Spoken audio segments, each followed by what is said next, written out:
நீலகிரி மாவட்டத்தில் உள்ள ஊட்டி மற்றும் திண்டுக்கல் மாவட்டத்தில் உள்ள கொடைக்கானல் ஆகிய சுற்றுலா தலங்களுக்கு கோடை காலத்தில் தமிழகம் மற்றும் வெளிமாநிலங்களிலிருந்து ஏராளமானோர் வருகை தருகின்றனர். இதனால் சுற்றுலா வருவோரின் வருகையை முறைப்படுத்தும் நோக்கில் அவர்களின் விவரங்கள், வருகை, புறப்பாடு, வாகன எண், தங்குமிடம் உள்ளிட்டவற்றை அடையாளப்படுத்தி இ-பாஸ் நடைமுறையை கொண்டுவர சென்னை உயர்நீதிமன்றம் உத்தரவிட்டது. அதன்படி இன்று முதல் e-pass.tnega.org என்ற இணைய முகவரியில் இ-பாஸ் விண்ணப்பிக்கும் நடைமுறையை சுற்றுலா பயணியர் கடைபிடிக்க அறிவுறுத்தப்படுகின்றனர். இந்த நடைமுறை மே 7ஆம் தேதி முதல் ஜூன் 30ஆம் தேதி வரை நடைமுறையில் இருக்கும். இ-பாஸ் விண்ணப்பிக்க உள்நாட்டு பயணியர் தங்கள் மொபைல் போன் எண்ணை பயன்படுத்தலாம். வெளிநாட்டு பயணியர் தங்கள் மின்னஞ்சல் வாயிலாக விண்ணப்பிக்க வேண்டும்.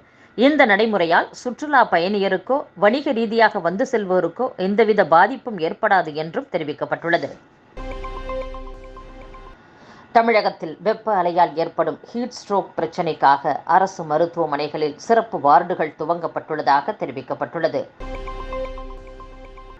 தேர்தல் பறக்கும் படையினரால் பறிமுதல் செய்யப்பட்ட 3.99 கோடி ரூபாய் விவகாரம் தொடர்பாக பாஜக நிர்வாகி கோவர்தனன் விசாரணை வளையத்திற்குள் கொண்டுவரப்பட்டுள்ளார். சென்னை தாம்பரம் ரயில் நிலையத்தில் நெல்லை எக்ஸ்பிரஸ் ரயிலில் கடந்த ஏப்ரல் 6ஆம் தேதி தேர்தல் பறக்கும் படையினர் 3.99 கோடி ரூபாயை பறிமுதல் செய்தனர். இது தொடர்பாக சென்னையைச் சேர்ந்த நவீன், சதீஷ், தூத்துக்குடியைச் சேர்ந்த பெருமாள் ஆகியோரிடம் விசாரித்தனர். அந்த பணம் திருநெல்வேலி தொகுதி பாஜக வேட்பாளர் நயினார் நாகேந்திரனுக்கு சொந்தமான ஹோட்டலில் இருந்து எடுத்துச் செல்லப்பட்டதும் தெரியவந்தது குறிப்பிடத்தக்கது. சட்டம் ஒழுங்கு பிரச்சனையில் முதலமைச்சர் மு.க. ஸ்டாலின் தனி கவனம் செலுத்த வேண்டும் என்று முன்னாள் முதலமைச்சர் ஓ. பன்னீர்செல்வம் தெரிவித்துள்ளார். தமிழகம் சமூக விரோதிகளின் புகலிடம் என்ற கருத்திற்கு மாற்று கருத்து இல்லை என்று சொல்லும் அளவுக்கு திமுக ஆட்சியில் சட்டம் ஒழுங்கு சீரழிந்து காணப்படுகிறது. இதை நிரூபிக்கும் வகையில் திருநெல்வேலி கிழக்கு மாவட்ட காங்கிரஸ் தலைவர் ஜெயக்குமார் தனசிங் எரித்து கொல்லப்பட்ட சம்பவம் நிகழ்ந்துள்ளது. கொலை மிரட்டல் வருகிறது என முன்கூட்டியே போலீஸ் துறைக்கு புகார் கொடுத்தும் திமுக கூட்டணியில் அங்கம் வகிக்கும் காங்கிரஸ் மாவட்ட தலைவர் எரித்து கொலை செய்யப்படுகிறார். அந்த அளவிற்கு அலட்சிய போக்குடன் திமுக அரசு செயல்படுகிறது என்றும், போதிய பாதுகாப்பை அளித்திருந்தால் இந்த கொலை நிகழ்ந்திருக்காது. சமூக விரோதிகளை, வன்முறையாளர்களை இரும்புக்கரம் கொண்டு அடக்கும் உறுதியான அரசு அமைய வேண்டும் என்றும் ஓ. பன்னீர்செல்வம் தெரிவித்துள்ளார். தமிழகத்தில் உள்ள அரசு கலை மற்றும் அறிவியல் கல்லூரிகளில் வரும் கல்வியாண்டிற்கான இளநிலை பட்டப்படிப்பு 1ஆம் ஆண்டு மாணவர் சேர்க்கைக்கு இன்று முதல் விண்ணப்பங்கள் பெறப்படுகின்றன. மாணவர்கள் www.tngasa.in என்ற இணையதளத்தில் இன்று முதல் விண்ணப்ப விவரங்களை பதிவு செய்யலாம்.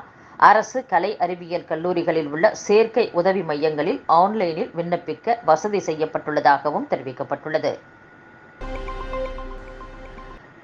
ரேஷன் கடைகளில் வழங்க 20,000 டன் கனடா மஞ்சள் பருப்பு வெளிச்சந்தையை விட கிலோ 30 ரூபாய் கூடுதல் விலைக்கு வாங்கும் முயற்சி நடக்கிறது. இதனால் அரசுக்கு 60 கோடி ரூபாய் இழப்பு ஏற்படும் அபாயம் உருவாகியுள்ளது. இந்த விவகாரம் குறித்து மூத்த IAS அதிகாரி தலைமையில் தனி குழு அமைத்து தீவிர விசாரணைக்கு முதலமைச்சர் ஸ்டாலின் உத்தரவிடுவாரா என்ற எதிர்பார்ப்பு நுகர்பொருள் வாணிப கழகத்திடம் எழுந்துள்ளது. சென்னை மாநகர் பகுதிகளில் இந்த கோடையில் குடிநீர் தட்டுப்பாடு வராது என்று சென்னை குடிநீர் வாரியம் தெரிவித்துள்ளது. மேலும் சென்னை மாநகருக்கு 1 மாதத்திற்கு 1 TMC குடிநீர் தேவைப்படும் சூழ்நிலையில் தற்போது குடிநீர் வழங்கும் 5 ஏரிகளில் மொத்தமாக 7 TMC குடிநீர் இருப்பு உள்ளதாகவும் தெரிவிக்கப்பட்டுள்ளது. தமிழகத்தில் கடுமையான கோடை வெப்பம் நிலவி வருவதால் விவசாயிகள் வறட்சி மேலாண்மை தொழில்நுட்பங்களை பயன்படுத்தி பயிர்களை காக்க வேண்டும் என்று தமிழக வேளாண் துறை வேண்டுகோள் விடுத்துள்ளது.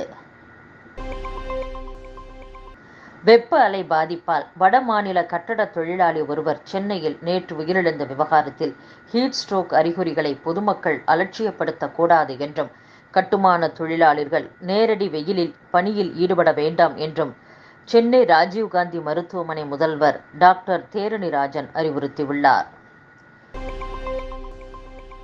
திருவாரூர் மாவட்டத்தில் பொதுமக்களின் உயிருக்கு அச்சம் ஏற்படுத்தும் வகையில் சாலைகளில் அஜாக்கிரதையாகவும் விபத்து ஏற்படுத்தும் வகையிலும் இருசக்கர வாகனங்களில் சாகசங்களில் ஈடுபட்டு அதை சமூக வலைதளங்களில் பதிவிடும் நபர்கள் மீது நடவடிக்கை மேற்கொள்ளப்பட்டு வருகிறது. அதன்படி கும்பகோணம் சாலையில் மஞ்சக்குடி பகுதியில் இருசக்கர வாகனத்தில் சாகசம் செய்து அதை சமூக வலைதளத்தில் பதிவிட்ட கும்பகோணம் தாலுகா திருச்சேனை பகுதியைச் சேர்ந்த அஜய் என்பவரை குடவாசல் போலீசார் கைது செய்து அவரிடமிருந்து இருசக்கர வாகனத்தையும் பறிமுதல் செய்துள்ளனர். காங்கிரஸ் கட்சியும் இண்டி கூட்டணியும் தங்களை பகடைக்காயாக பயன்படுத்துவதை முஸ்லிம்கள் இப்போது புரிந்து கொண்டுள்ளனர் என்று பிரதமர் நரேந்திர மோடி தெரிவித்துள்ளார். மேலும், எனக்கு குழந்தைகள் இல்லை, உங்கள் குழந்தைகளின் எதிர்காலத்திற்காக பணியாற்றுகிறேன் என்றும் பிரதமர் மோடி உருக்கமாக பேசியுள்ளார். கேரள மாநிலம் திருவனந்தபுரத்தில் வாகனத்திற்கு வழிவிடாததால் அரசு பேருந்தை வழிமறித்த குற்றச்சாட்டில் அந்த மாநகராட்சி மேயர் ஆர்யா ராஜேந்திரன் மற்றும் அவரது கணவரும் ஆளும் கட்சி எம்எல்ஏவுமான KM சச்சின் தேவ் உட்பட 4 பேர் மீது போலீசார் வழக்கு பதிவு செய்துள்ளனர். தன் மீதான பாலியல் குற்றச்சாட்டு குறித்த விசாரணைக்கு காவல்துறை விடுக்கும் அழைப்பாணைகளை புறக்கணிக்குமாறு மேற்கு வங்க ஆளுநர் மாளிகை ஊழியர்களுக்கு ஆளுநர் CV ஆனந்த் போஸ் உத்தரவிட்டுள்ளார்.